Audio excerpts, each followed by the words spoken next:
2020 সালে করোনা মহামারীর কারণে গোটা বিশ্ব স্তব্ধ হয়ে গেছিল। তারপরে 3 বছর সেই অবস্থা সামাল দিতে লাগে, কিন্তু ফের নতুন করে করোনা আতঙ্ক দেখা দিয়েছে। অন্ধ্রপ্রদেশের পর এবার করোনার সন্ধান মিলেছে পশ্চিমবঙ্গে। গড়িয়ার এক নাবালকের শরীরে মিলেছে এই মরণ ভাইরাস। আইসোলেশন আইসিইউতে চিকিৎসা চলছে তার। এই বিষয় নিয়ে বিস্তারিত জেনে নেব। সঙ্গে রয়েছে আমাদের প্রতিনিধি সোমনাথ মুখোপাধ্যায়। সোমনাথ, করোনার আতঙ্ক আবার ধীরে ধীরে ভারতের বিভিন্ন রাজ্যে ফিরতে আরম্ভ করেছে। প্রথমে অন্ধ্রপ্রদেশ, এবার পশ্চিমবঙ্গ। খোদ কলকাতায় গড়িয়ায় এক নাবালকের শরীরে এই মারণ ভাইরাস পাওয়া গেছে। কি জানা যাচ্ছে আরো?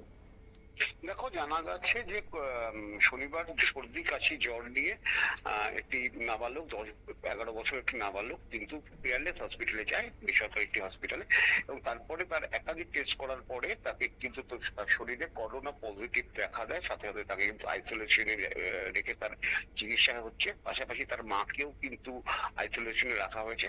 এবং সবচেয়ে বড় ব্যাপার, গড়িয়ার মতো জনবসতি ঘনপূর্ণ এলাকা, মানে কলকাতা শহরের একদম রাজধানীর লাগোয়া সেই গড়িয়া কিন্তু প্রচন্ড জনবসতি।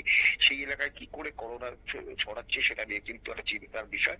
ইতিমধ্যে প্রশাসন কিন্তু অনেকের টেস্ট করে, এলাকার আরো অনেকের টেস্ট করার জন্য চেষ্টা করছে। ছেলেটি যে স্কুলে পড়তো সেই স্কুলের সহপাঠীদের টেস্ট করার একটা পরিকল্পনা নেওয়া হয়েছে।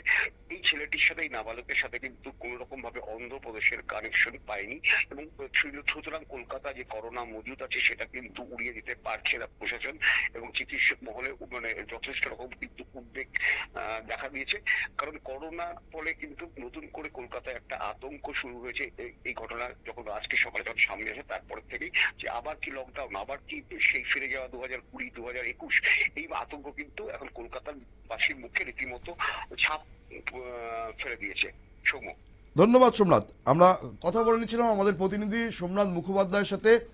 অন্ধ্রপ্রদেশের সাথে কোনো যোগাযোগই কিন্তু কলকাতার ওই নাবালকের ছিল না। তা সত্ত্বেও তার শরীরে এই মারণ ভাইরাস এর হদিশ মেলায় কিন্তু যথেষ্ট উদ্বিগ্ন কলকাতা এবং পশ্চিমবঙ্গের চিকিৎসকরা।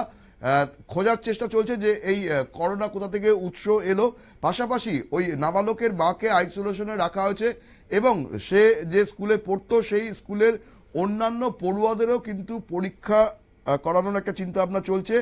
উদ্বেগ দেখা দিয়েছে, কারণ কলকাতার ঠিক উপকণ্ঠে অবস্থিত গড়িয়া একটা ঘন বসতিপূর্ণ এলাকা। সেইখানে যদি এইভাবে করোনার সন্ধান পাওয়া যায়, আরো কতজন এরকম আক্রান্ত মানুষ আছে সেটাই কিন্তু খোঁজার চেষ্টা করছে স্বাস্থ্য দপ্তর। নজর রাখবো পরবর্তী সংবাদের দিকে। তার আগে নিয়ে নেব ছোট্ট বিজ্ঞাপন বিরতি।